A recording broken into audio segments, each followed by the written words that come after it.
ladies in the middle. Checks back against Carter and scores. That is atypical for the Myanmar goal.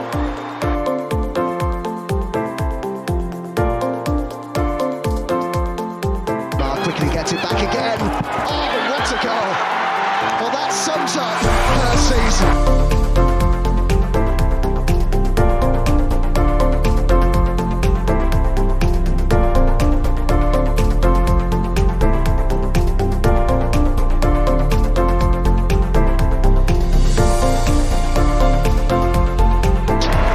The Gunners are WSL champions. And welcome back, everyone, to another episode of the Vic Akers Wonderland podcast. And yes, I'm back in the hosting seat once again, Adam Salter, to talk you through West Ham United versus Arsenal and Arsenal versus Valerenga. And a positive pod for once. I'm really looking forward to this. We've won a game. It's been a while. So looking forward to picking the bones through that. And to do that, I shall be once again with my co-conspirators, the magnificent Matt in the hat, and of course, the lovely Lottie. Matt, how are you doing? I think we're all feeling a little bit more upbeat now. I think hopefully it's a positive start, so let's hope it continues. Absolutely. Lottie, how about you? A win at the Emirates, the first home win of the season. It was a good evening all round. Well, considering I had the worst day ever, I really needed that win.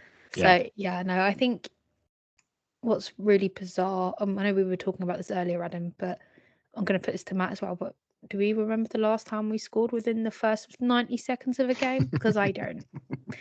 So if you've got an answer for us, guys, please put it in the comments below, because I don't remember. We'll get onto that. It was a surprising fast start. I was certainly surprised by it, and we'll get onto that in a bit. As an opening question, though, there was a press conference earlier today, being the Friday, and Tom Gary dropped a little interesting nugget.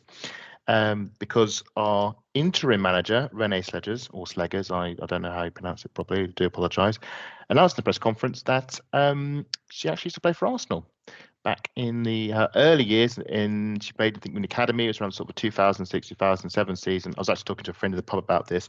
Apparently, she actually played, I think, about 2 games in the League Cup, or the equivalent of what was the League Cup at the time. So technically, in inverted commas, she's one of the Invincibles, but I don't think she played enough games to warrant any sort of silverware. And this was very much, when she was in part of the academy. With that in mind, then, I was wondering if you could tell me who your favourite former Dutch player is for Arsenal. But, and it has to be, first it's a women's player, but you cannot say Vivian Miedema. Shall I go first then? You go first, Matt. I've always been appreciative of Danny van der Donk. She's a fantastic player. I think I felt so lucky when I got to go and see her at Lake Sports Village and also at Bramwell Lane during the Euros, watching Netherlands take on Portugal and Switzerland. She was scoring a fantastic goal, even makes it even better. She's just one of those players that I've always looked at and gone, I really wish she stayed at Arsenal for one more season so you could just sit and admire her. Unfortunately, she decided that was the end of the road, and she's got a couple of Champions Leagues to her belt as well as league titles. So it's all worked out well for her. Yeah, sadly, it was one of those players that I just missed out on. Just one classic case of as one player departs, I now enter and become an Arsenal fan. I'm very much the same with Dennis Bergkamp, as I said many times before, one of the greatest players played for Arsenal, and I just missed him by about a season, and I'll always regret that. Lottie, do you have a favourite Dutchie? I'm gonna go with Dominic Janssen. Oh, good shout. I like it. Obviously, I wasn't watching her when she was here, but looking back through the archive that you've put together and stuff like that, I'm like, I wish I was able to watch. I wish I was able to watch her. But if I have to choose a current one, it would hands down Vic Palova. Although I wasn't happy when she first arrived, so I was not happy after that tackle on Balti. Still wonder if that was an awkward day in the office that first day though. That's a very good shout, the Dominic Janssen. Very good defender, could also operate midfield. Had a great free kick on her. So she's got some really good goals down the years. And sadly, obviously, she went off to Wolfsburg. Who would you pick, Adam? For me? Oh, it's easy. Sarah van Veenendaal. She came in. She came in around sort of 2016 sort of time. Now Arsenal for years had a legendary goalkeeper in Emma Byrne, one of the greatest goalkeepers we've ever had, and sort of done ourselves probably ever seen. And it's quite a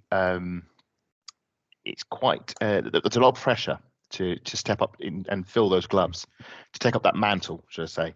And that was Sarri's role. She became the number one keeper when Emma Byrne left. And we've seen in the past that when a legendary player departs, it's very difficult for the next person to follow up. And I think we've seen that with, say, since Miedema's departed, our strikers haven't looked anywhere close to what Miedema can offer. But what I can say with Sarri van Veenendaal is that she did step up to that plate, and she had competition. I think we had Vaughan Chamberlain at one point competing with her. We had Pauline Perrault-McGinn came in during the season we won the league. I mean, she was in goal when we won the league, and if you go back in time, there's some games even before that season where she's making some really good saves to keep us in the game. There was a game at Manchester City away, we lost 2-0. We had a player sent off after about, I think, 12, 15 minutes, and the only reason we kept the score down is because Sarri was making some brilliant saves. So no, she would be my pick. And that's why it's quite sad to see her go off injured at the Euros, which obviously ended her career. With that in mind, we'll now move on to there was a game midweek, as we said earlier, that me and Lottie were lucky enough to attend, which was, of course, Arsenal 4-1 Valerenga. A first win of the Emirates of the season, and a return to winning ways. And I think all round a really sort of a good vibe game. Although, if I'm brutally honest, and we'll get into meats and bones of this, I wasn't confident. I wasn't as confident as I felt, let's say. It was quite tense, I'd say, for about 75 minutes. It was going on. It was, a lot closer than the scoreline suggested. But we'll go right in. Early goal, and it's the goal that I think everyone in the fan base has been waiting for, Lottie. Emily Fox is finally off the mark. Yeah, she's officially opened her account at the Emirates. I think what's really annoying about that, I've watched it like loads of times since I've come home, but when we were there, the guy in the Marianne Spacey shirt got in my way. He just stood up, and I was so annoyed. This is a short people's problem. Don't get me wrong, I love the shirt. The shirt is just amazing. But I'm like, I really don't want to look at the back of it. I want to watch the game. So you didn't see it? You didn't see the goal? I saw her take the strike, and then I didn't see where the ball went until I saw them celebrating. I was just like, it was so annoying. I mean, we should say the Emirates Stadium do put the announcement out saying, please stay seated. You are so clearly this person wasn't paying attention. Matt, you had a better view of it at home. What did you make of the goal? Well, I had to watch it back because I was at training once again. So literally came back from work today and just like, right, try and watch the rest of the game. And yeah, it was one of those ones where you look at it and go, right from kickoff, it was a very positive start. There was no issues that I had. It was very positive play, very similar to how it was when Jonas first came in. And just the fact that Emily Fox finally got a goal, it's actually about the same amount of time that Laura Weinreiter took to finally score a goal against Man United. So I think they both scored it in October, so it works out as a bit different. But yeah, it was quite nice to see Emily Fox finally get something, because she was knocking on that door for the past 3 games. She has been our most threatening player. I have noticed, and that's worrying. I mean, I think she hit the bar against Everton with a slightly miscued cross, but it's rather worrying when one of your fullbacks is your most potent threat. The goal itself, I thought, just sort of it demonstrated how fickle football can be, because we've seen Caitlin Ford get to the byline so many times in the last 2 games under Jonas, and she's cut the ball back and it's hit the defender. It's gone, it's gone missed the players altogether. This one, there's offside, yeah. This time around, it's just pinball in the box, and suddenly the ball's at Emily Fox's feet. And Jonas, I would say, in his the final minutes, final hours of his time at Arsenal, he never got that luck that you need in that final third. And for me, the reason that is he actually had a lot of luck earlier in the season with some of the goals, and this time it dried up. He could have used one of those deflected efforts potentially against Everton. As it was, 2 minutes on the clock, Emily Fox has given us the lead, and I was feeling quite positive on this one. And what I liked was that we seemed to continue to press. We didn't back off. We didn't, the nerves seemed to be affected. There seemed to be a freedom in the way we were playing. Russo, we thought everyone in the stadium thought Russo had given us a second goal. I mean, I saw the flag. Lottie, did you see the flag? You did see the flag. Nobody, everyone else around me was on the. Oh, sorry, Lottie. I kind of stood up and then I went to go. My arms went in the air to celebrate, and then I saw the flag. I was like, okay, just sit down. No. Sit down. Unfortunately, everyone else didn't have as keen eyes as you. But yes, Kim Little plays a lovely ball through, and Russo tucks it away. And look at the replay; she's quite clearly offside. It's a shame because we'll get to obviously how Russo's night panned out. But for me, Russo was a player that was desperately short of confidence. And as someone who Arsenal, well, Jonas had, and by extension Arsenal, have put all the chips on to be the main striker, it's not ideal when they're short on confidence. But yeah, I was very impressed with the opening few minutes. I think we hit the post. There was a lot of saves, so it was clear we were knocking on the door. And then Matt, finally, we got that second goal. Yeah, it was great to see. I think what also helped is that we were a lot better defensively as well. Daphne Van Dom still are making a fantastic save. Yes, he did. Getting that good hand on it. And the fact that it was smart passing by Caitlin Ford. I mean, how many times are we going to sit here and surprisingly be like praising her, considering like I gave her a 1 last season on a scale of 10, and Lottie gave her a 2.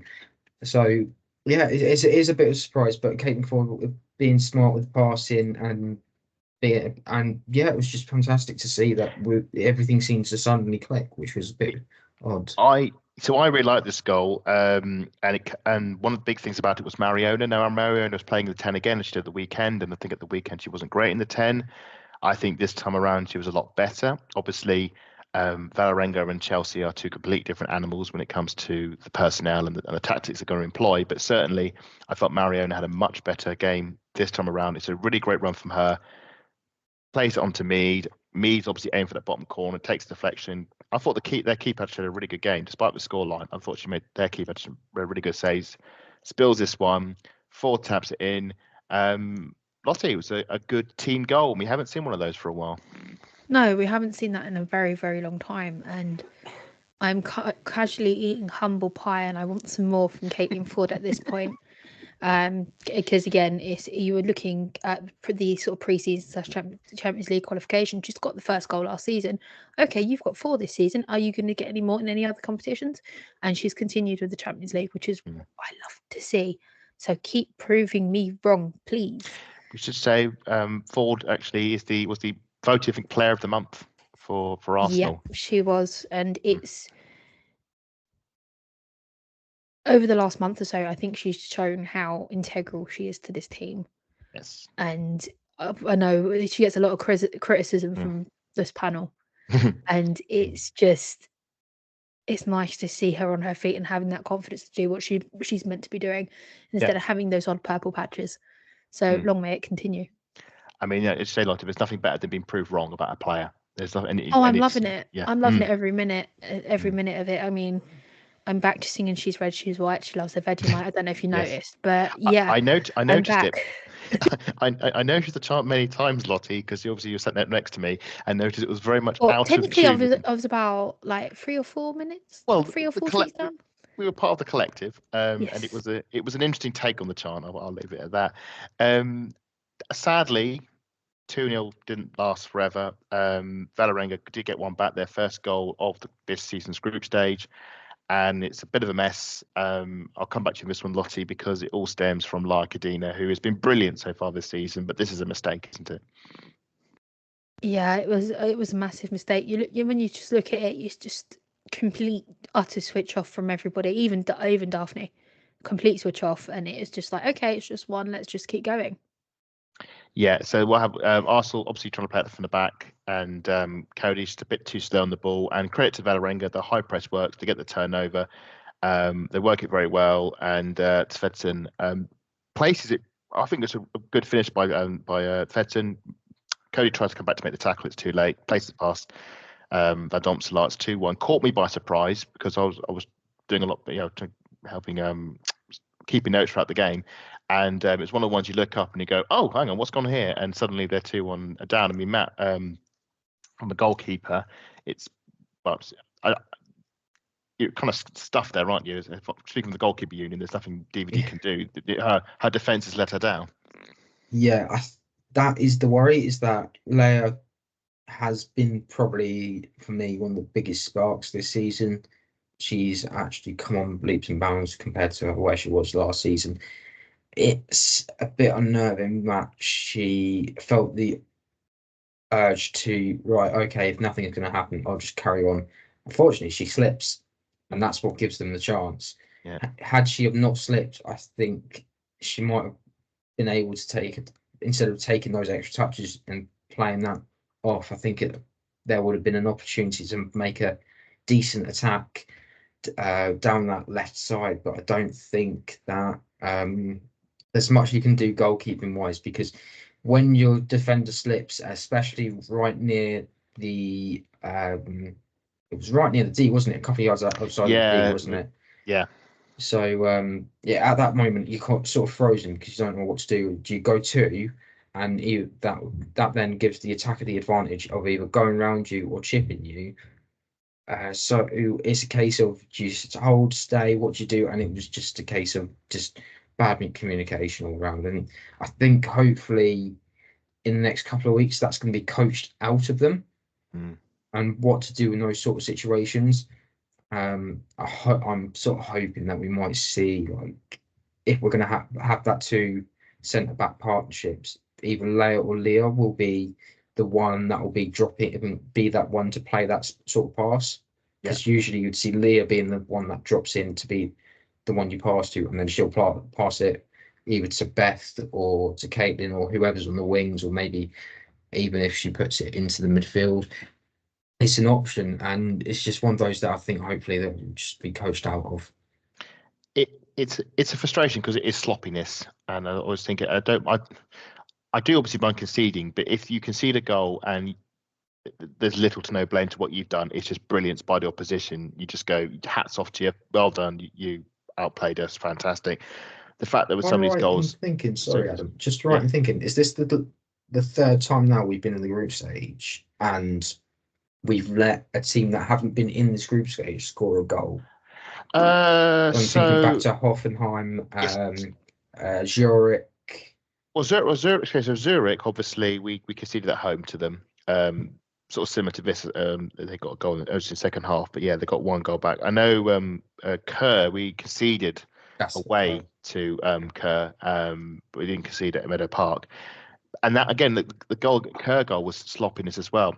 And it's the classic case of the better the opposition, that if you make sloppy mistakes like that, you're going to concede even more goals. And we're trying to play the best possible football. This is Europe, the best European teams. These are the Norwegian champions. You need to remain disciplined and vigilant for the whole 90 minutes. And silly mistakes like that, okay, you're making them now, but you don't want to be making that in the semi-finals against Wolfsburg with 119 minutes to play. Just throwing it out there. So it was a frustration. What I would also say is, I thought, because we were right by the away supporters, Valerenga brought some away fans over who I just want to say just now were fantastic. Made it in throughout the whole game. Fantastic support, and I don't mind the goal now because it proved to be inconsequential because of the scoreline, and I like to think that it was something nice for them to take away with them. They were there, they saw them get a goal at Emirates Stadium. That's going to stay with them. Obviously, wish Valerenga the best for the rest of the competition, however long it may be. If you look at, they've already played Juve and they only lost 1-0, and Juve are still a top side. Yep. So they're not, although they're champions where they come from, they're still putting up a bit of a fight. I know they've got to play Bayern Munich yet, which is a bit of a bigger fish than say us and Juve. Yeah. But it'd be interesting to see how they kind of cope against them. I'm not overly confident. That results will be the difference in the end. The fact that Lottie mentioned it 1-0 against Juventus. I think if you're, I'm just thinking, if say Brighton in the first season and you get that sort of result against, say, a Bayern Munich or Juventus, I think you'd be thrilled with that, wouldn't you? Yeah, even in defeat, because you've kept them at bay for most of the contest. Second half, no change. I don't think they don't change at half time. But if I'm brutally honest, this actually was more of a concern for me. The half went on and on. we were still dominant, making chances, but it felt very much like it was sort of under Idevell, second half Everton. Very stale, very slow. Lots of shots from, like, say, tame shots from outside the box. Lots of running into traffic. And to be honest, I thought we were lucky not to be 2-2. I actually think Valerenga should have equalised. I don't know about you, Matt. I don't know if you saw the chance in question. But there's a bit when one of the players sprints through, leaves Cody on the deck, chops inside Williamson. They just have to place it into the bottom corner. Yeah, I think that also, you mentioned that there was moments of indecisions. Instead of going forward, they were more than hopeful just to keep it up at the back and just keep passing it backwards, instead of going, let's see if we can open it up a little bit more and get a few more. I don't remember who was commentating that night, but he was saying that the scoreline flattered Arsenal.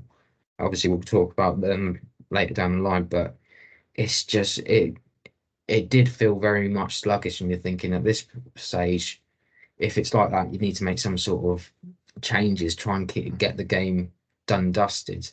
And again, these sort of teams, once it can be one slip up, or it could be one opportunity and they score.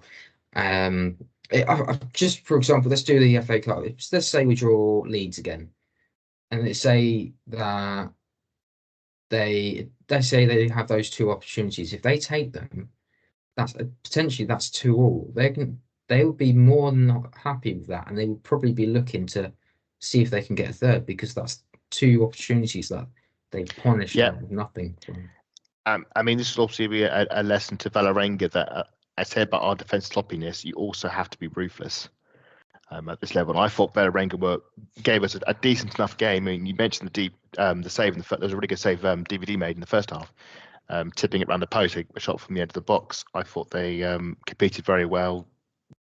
Obviously, the goal they scored, I think, was self-inflicted by us, but warranted. But to be honest, considering how hesitant we were in the second half, I was expecting the sucker punch. I've experienced it too many times as an Arsenal fan, for both Arsenals, to play so well and then do something silly like we did in the first half.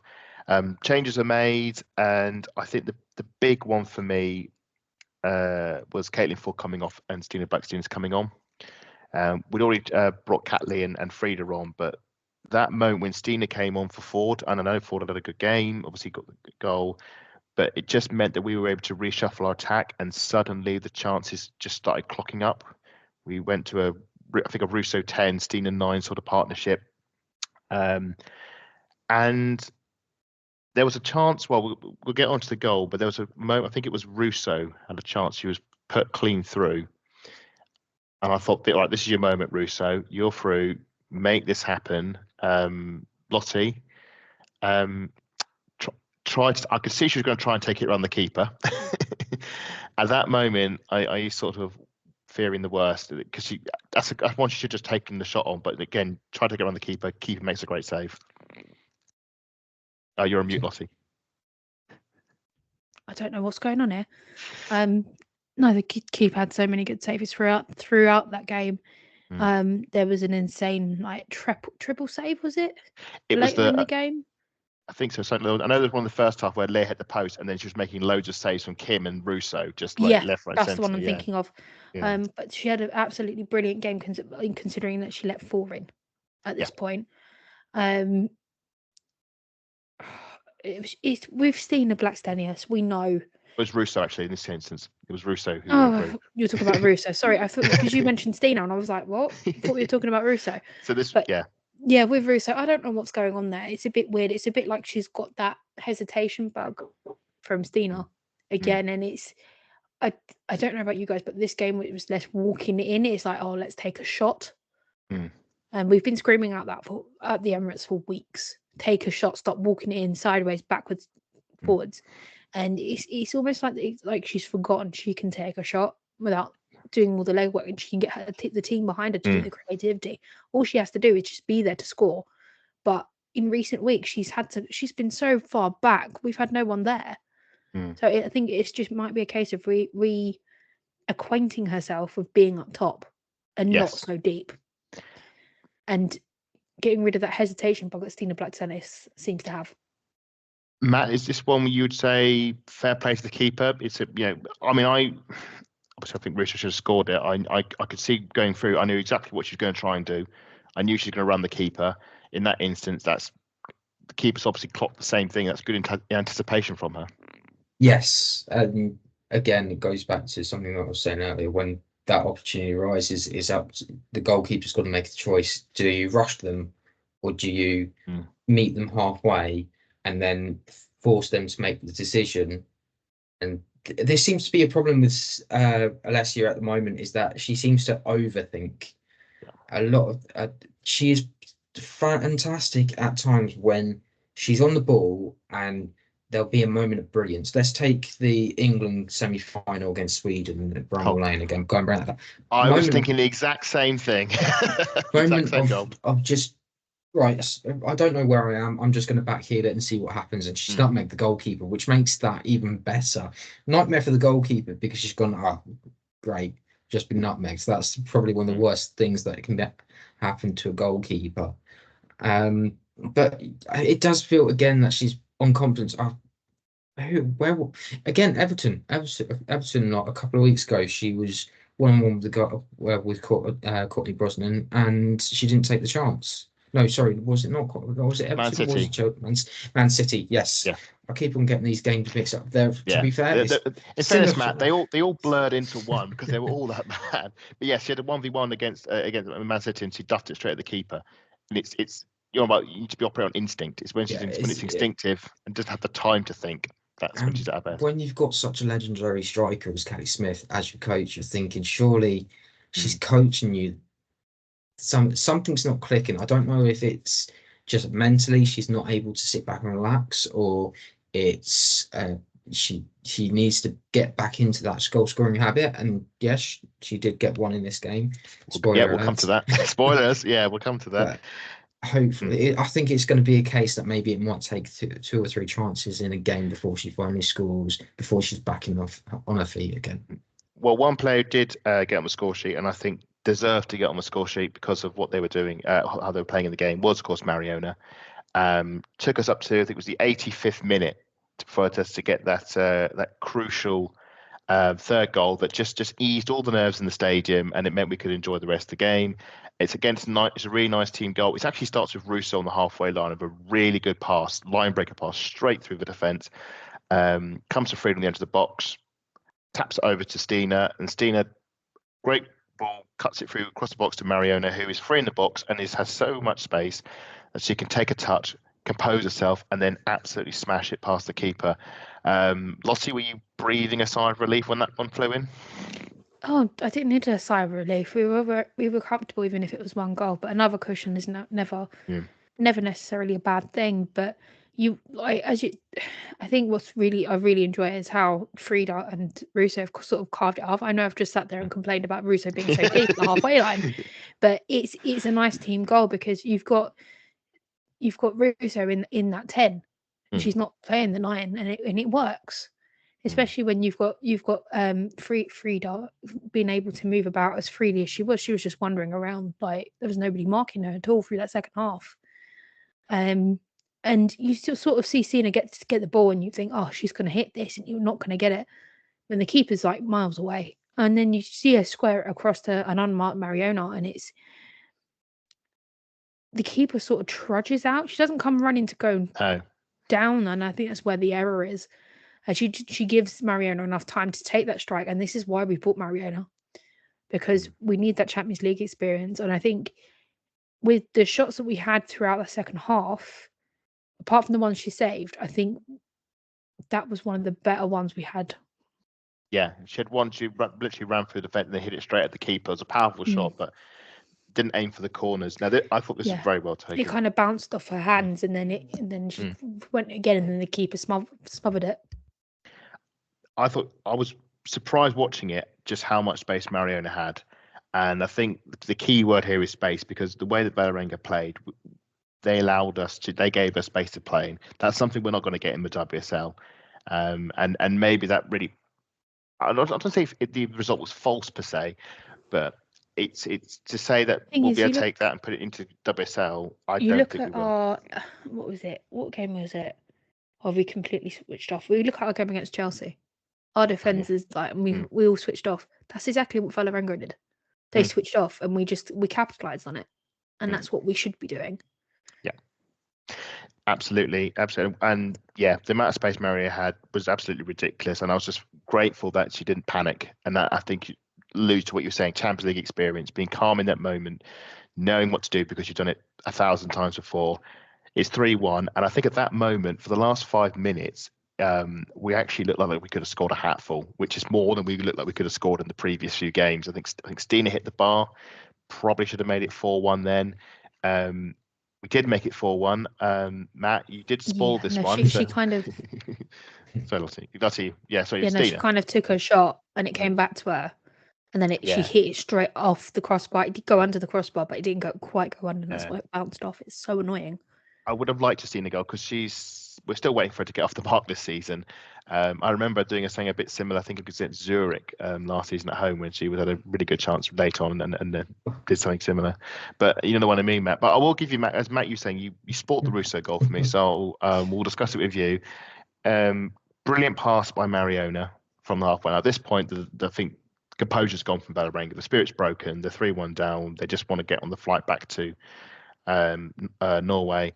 And it's a really good pass through. And I like with Russo is that moment there is the clarity of decision making in the final third that's been absent for most of the season, and she makes the right choice. And it's actually a really good finish. You mentioned nutmeg. It was a nutmeg on this instance. She plays it through the keeper's legs and makes it 4-1. And for me, this was the most important goal for night. Yeah, I think this one is. You mentioned it already, Mariona. I think Mariona has been a difference maker. Or this one, just usually if you have someone else in that, I can't think of anyone at the moment. Let's just say someone. If we didn't go and get Mariona. I'm really sorry to butt in, but this movement actually started with Lina Hurtig, and we still haven't mentioned her. And that is on my. She is back. Lottie, she's the one who won the header. Okay, I can just say, Lottie. It is. There are sub points I wish to come to, which Hurtig is one of them. So don't worry. She shall get her flowers. Do not worry. She better. Yes. There was absolutely right, and it was right in front of us. There's a header that Hurtig wins just on the touchline.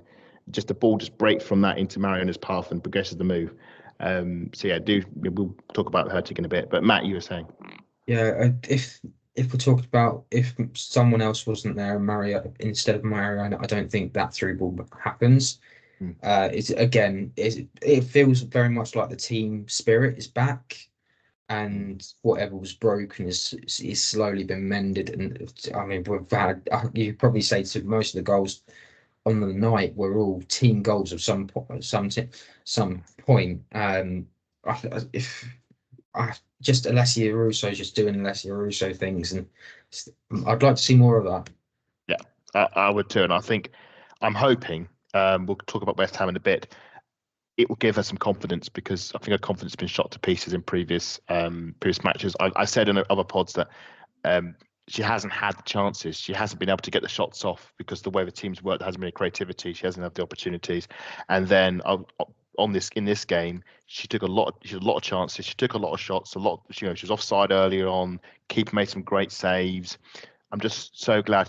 Just on the final whistle, just something else happened, which we'll get to in a bit. But Russo did manage to get a goal, because I think that's going to mean so much for her to have come away with at least something tangible. And I hope that she can take that into the season, because we're going to need her to score goals. We don't have Niedermar anymore. Our strikers are Stina and Russo. And if both your strikers aren't scoring goals, and let's be frank, these are good strikers, if they're not scoring goals, then you're playing basically one arm tied behind your back. So hopefully this could be a trigger point for Russo to at least find some form. There were some other things that did and did not happen in this game, which I want to come to. Firstly, and on top of the list, and I'll come to you with Lottie, because I can tell you're really keen to talk about this.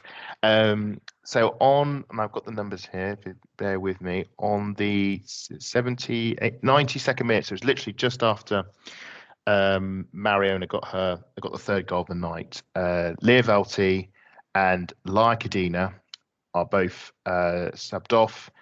Lina Hurtig and Katie Reid came on. Now, Lottie, Katie Reid,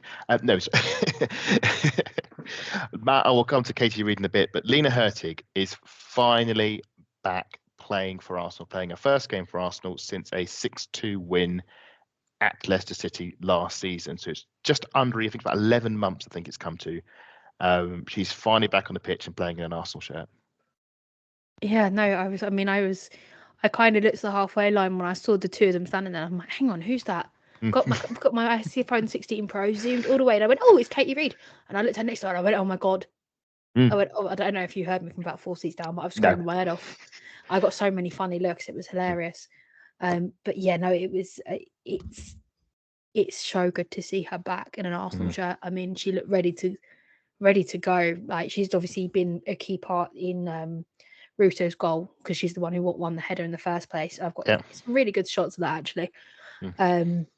So major part of that, and then the fact that she's been away for so long, you wouldn't think she wouldn't have that confidence just to go for goal on her own, but she likes the Champions League goal, and it's exciting to have her back.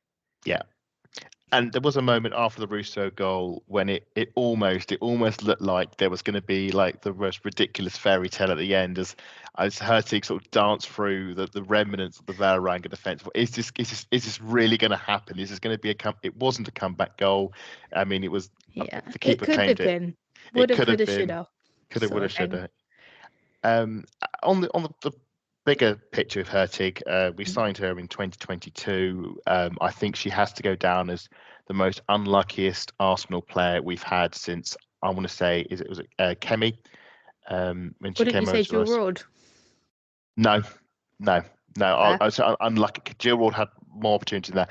I would say in terms of, I think it was Matt. You'll know, correct me wrong, but it was Tabea Kemi who came from Potsdam, like Velti, who then obviously got injury ridden and then had to retire because of injuries. Marlon Goots, another one actually. Fair enough. That's another good shout. Marlon Goot. Hurtig just hasn't had the game time. Has never been fit. Has struggled to feature. Is finally back again. I don't know when her contract expires. I assume it will be the last season of her. How much are you hoping, Lottie, that she can give us something tangible this season? And how much are we going to need her because of squad rotation and the wingers that we've got? Yeah, the thing is, let's face it, league's gone. Got Champions League, and then the cup start, and that's where we're going to need her. So it's all about whoever comes in, or Renee needs to game manager minutes properly for the moment. Because at the moment we don't know who's coming in. Renee's there. International break after Sunday, thank God, and we're going from there. Matt, I'll come to you as someone who knows a bit more about the youth academy. Katie Reid, Champions League. Must be thrilled. And that got just as much of applause as the Lina Hurtig arrival did. Well, this is someone that's been on the books at the academy since they were 13. So it's to say that she's another Lydia Williamson and Lottie Moy is essentially what she is. Another centre back that seems to sort of jot wherever else she can at the back. She is a fantastic player. It's just a shame that her minutes are a bit all over the place at the moment, very erratic. She only got, I believe it was only a minute in this game.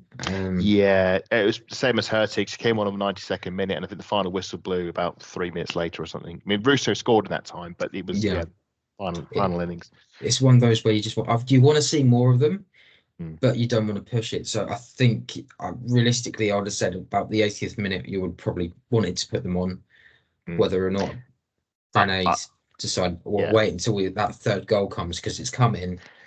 Maybe it came too late. And what I would say is they would have gone on earlier, but there was a very extensive period of play between the when there were subs called up from the bench and when the subs actually happened.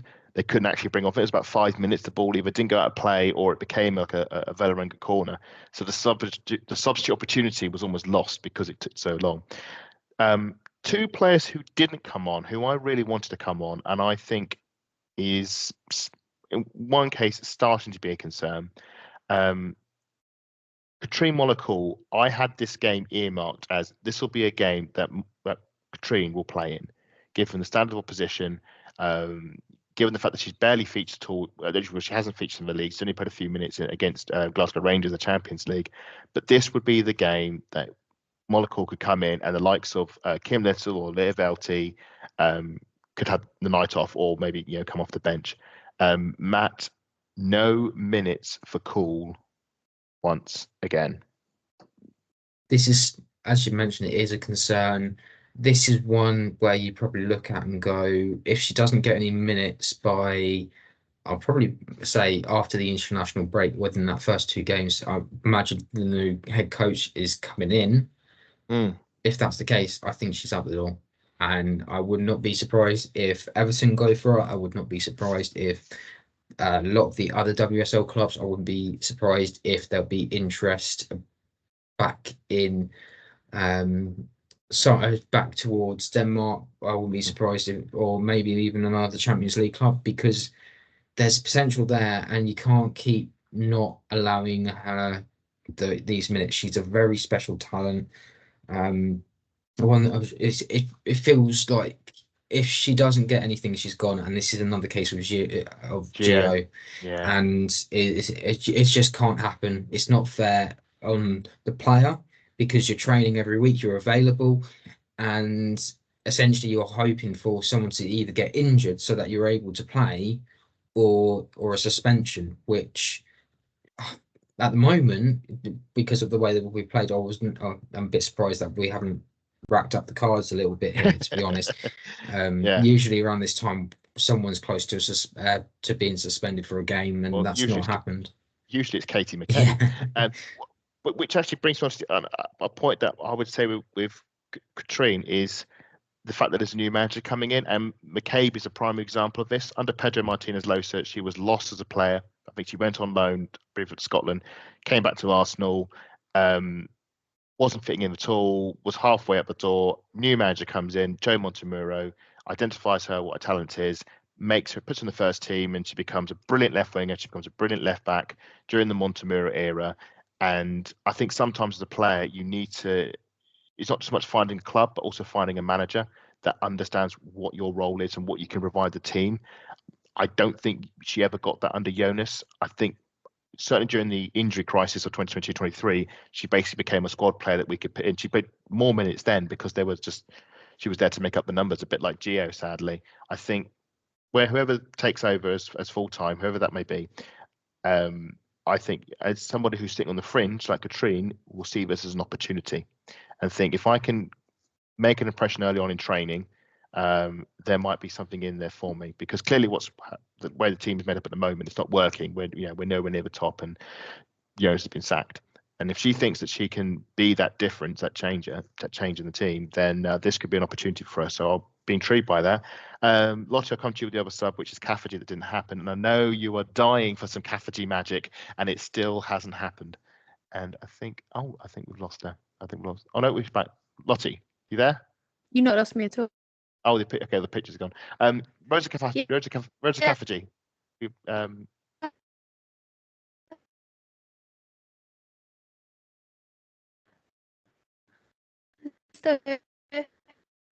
Yeah. No. The team, but it's a case of. Oh. We lost. Okay, sorry, we just briefly lost you. Do you want to come back in again on that one, Rosa Kafaji?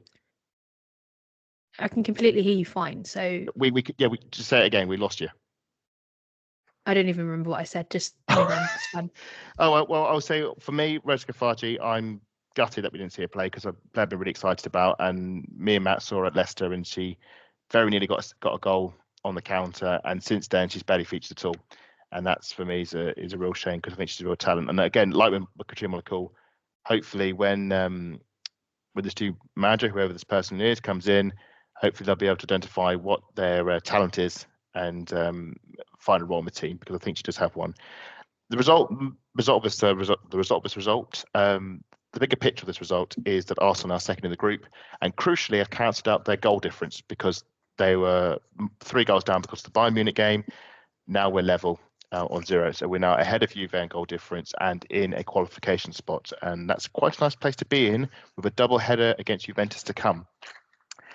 But what's to come even sooner is a trip to West Ham United at Dagenham. Wasn't a happy place to be last season. I was there. I think this was one of those games which was sort of another stepping stone towards the end of Jonas. Some people had enough of him by then. I know. I saw it on social media all the time. I wasn't fully sold on him going then. I know some people had enough of him at that point, but this time around, obviously, it's different circumstances. We have a different manager. We have an interim manager in Renee Slegers. I'll come to you on this one, Matt. Lottie back in training. Looks like she's shaken off what was, I believe, to be a concussion on the day. Well, it's good news is that we're almost a fully fit squad. Sooner or later, that was going to happen, which is going to be fantastic. That we're going to have that. I don't know if Lottie will play, if I'm being honest. I think we will see the Leah and Leia partnership carry on.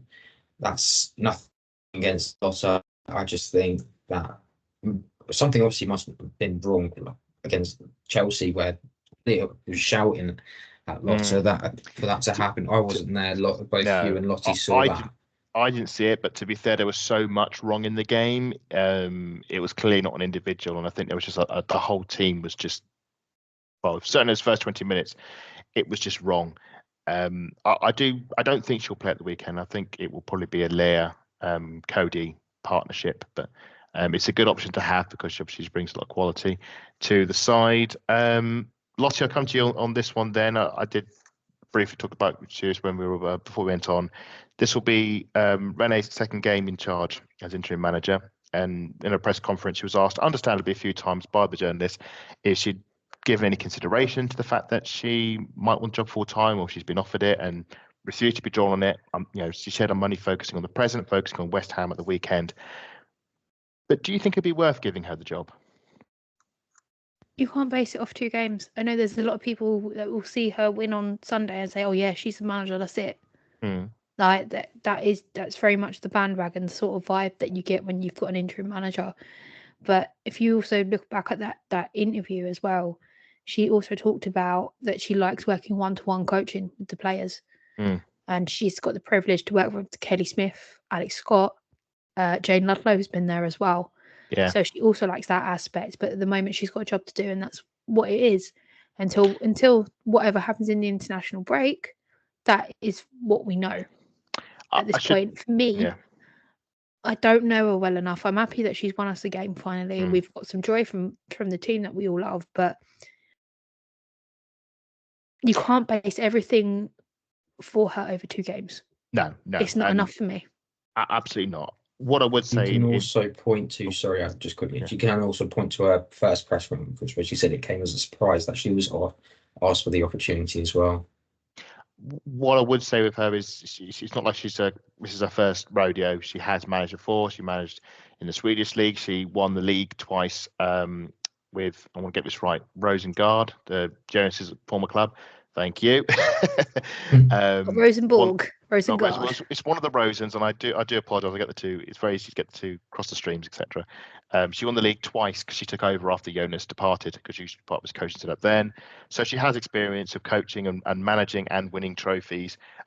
She's only 35. She started coaching and managing at a very young age because of a very bad knee injury she suffered that made her retire. I don't think she'll get the job. I just say that. I think it's an intriguing idea. I think which could easily happen, and we've seen it happen before when clubs have gone for the interim rather than bring someone else in. Although, if I'm going to be really brutal and harsh, it's usually because the one they want to bring in doesn't want to come along, and so they have to sort of think, oh well, we'll give it to the end of the season, and then maybe we'll go from then, and then it sort of snowballs. But I don't think it's an idea that should be dismissed out of hand. But I think she's done well. I thought in the press conferences, I was watching it earlier today, she came across very well. Very, as I said to Matt, very sort of media trained. Wouldn't be drawn into any sort of particular discourse and discussions about the job. Purely focused on West Ham, but spoke positively of the club. Called it a beautiful club with great squad and great facilities. And to be fair, any manager I think coming in, they got one of the best gigs in the country coming to manage Arsenal. Even though he's also got probably some of the biggest pressures and responsibilities, and we saw in the end what that did to Jonas. Onto the game itself, what is there left to say? This is a game that didn't go well for us last time. Obviously, Russo gave us the lead just before half time. We had dominated the play, we had chances, we'd hit the post. We were all over them, but it's the old low block. And of course, second half we folded. They scored a penalty. And Sissoko volleyed in after a Manu flap. Just out of interest, last season, how many games did West Ham win at home in the WSL? One, absolutely. And after they beat us at and they made Dagenham, history while they were at it. Yeah. And after beating us at Dagenham, how many more games did West Ham win in the league that season? 0. Exactly. This is the depths that we sank to on that day, and it was an absolute stinker. So I don't know really much else to say about it. I think, Lottie, you got a few quotes from Skinner about her press conference. Yeah, no, she was. It was a lot of it was about Jonas, and she gave her sort of political opinions on it. Let's just say that, without treading on too many people's toes, because obviously no one knows what happened behind the door. No one knows. Yeah. Unless you're a player or someone who works behind the scenes that are got to keep their mouth shut, so to speak. But yeah, they've got no injuries. Is it Christy Mewis? Yeah, Christy Mewis. Yeah, Christy Mewis is back, so they've got a fully fit squad, which is interesting. But other than that, they're looking to make history again, and I don't want to repeat. I really don't. Luckily, Mackenzie Arnold has since departed, so we don't have the Mackenzie Arnold against Arsenal trump card. This is true, but they've managed to scrape 2 points this season. I'm still backing them to be my relegation horse. They need to go. I just need Everton to wake up a little bit at this point. Yeah. But yeah, I think we should beat them in theory, but we'll see. I mean, I said that against Everton, we should. There's paper, and then there's there's turning up on the day. It's anyone's 3 points, and that is a direct quote from Rihanna. And I think fair play to Rihanna. I think she's absolutely right. I think against Everton, on paper, we were the better side. Against Leicester, on paper, we were the better side. And the players, I think, in both instances, did not perform to their maximum, if I'm to put it politely. I hope that the result we had against Valerenga will at least give the team some confidence that they can perform. But like on the Jonas, they need to create the space. Space doesn't create itself. You have to create it through your own passing and movements and clever interplay.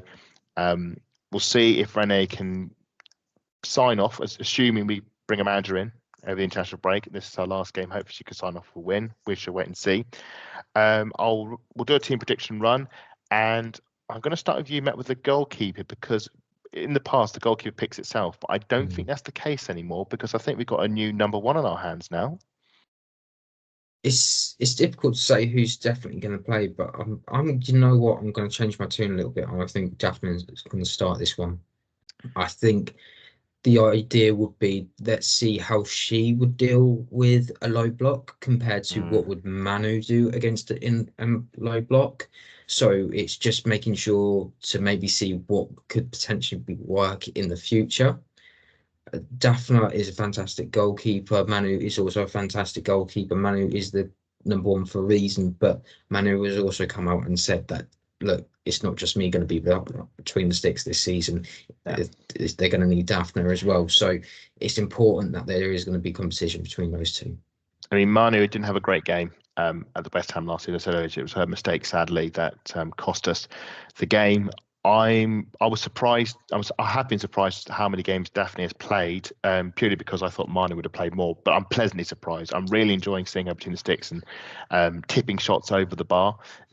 Every game she's played in, she's made a crucial save, and a really good save as well, which I think says a lot probably about how poor some of our defences at times, but also just shows how great a keeper is. And if he keeps doing that, then we're going to be all right. Lottie, a pick on the back line. I'm given the injuries, I probably still picks itself.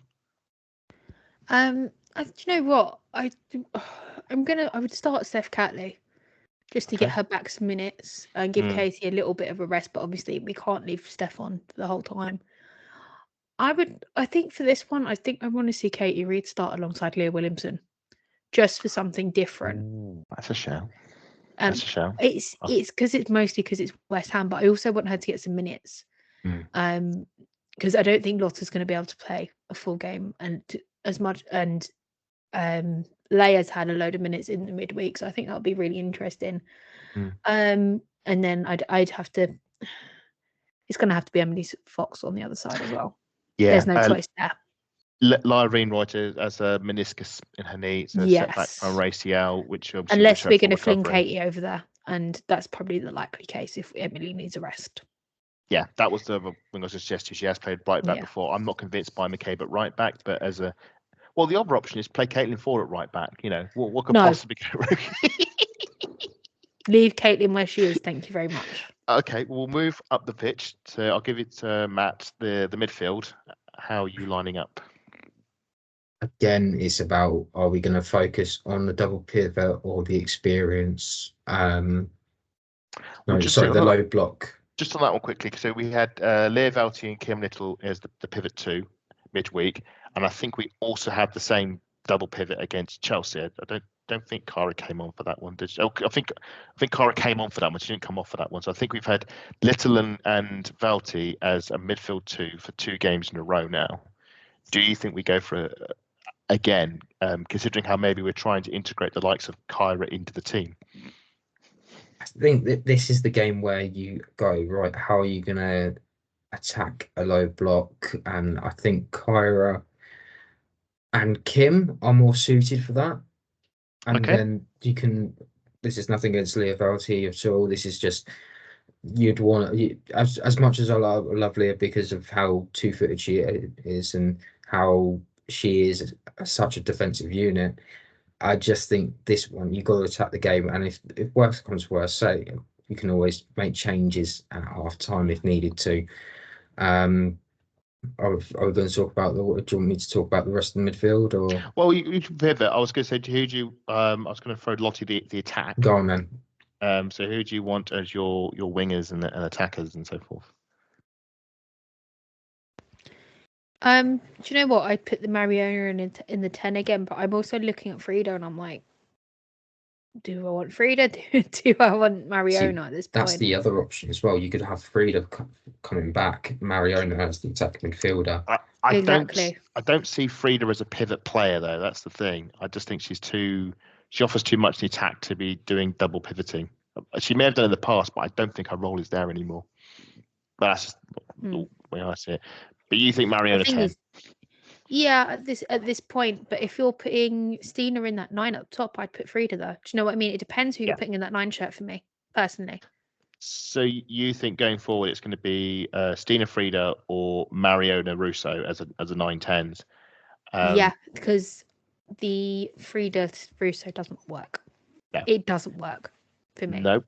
With that in mind, then Matt, I'll come down to you then for the wing plays. How I mean, do you give Hurtig a start? I think Lottie's agreeing with that idea. Yes, I was nodding my head very enthusiastically there. I think Lottie wants Hurtig to start this one. This is the problem. That was like you've got Caitlin Ford who's on a good run of form. So that's the question. She's going to be playing obviously 90 plus minutes, 180 minutes plus for the Tillies. So do you say to her, right, you're going to have a rest, or do you say it's hard to say for certain, but I think you'd have to put Caitlin Ford there. I think it's going to be the same as Beth Mead. Again, if we don't see Rose Kafaji, I think it's going to be a bit of a short-sighted. I would like to see Rosa play in this game. I would like to see her start. I think she could start the game, but I don't think she will.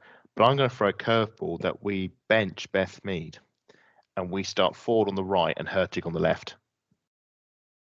I'm all for that. I'm in total agreement. No arguments here. The only slight difference is whether we play Ford on the right. If you're going to play Ford on the right, you need Mariona in the 10. That's the only thing. Yeah, well, yes. So it's assuming Mariona 10. Or we will play Hurtig on the left and we'll play Kafaji on the right. Which means you need to have crosses into the box, which means you need a Catley, Fox as the wing backs to put those balls in the box. It could be Catley McCabe though. That works as well because Katie does like that. I'm slightly pleased we're not seeing them awful short corners as often. Well, we did see they're a few. Still there, giving me nightmares, but we're taking proper corners again.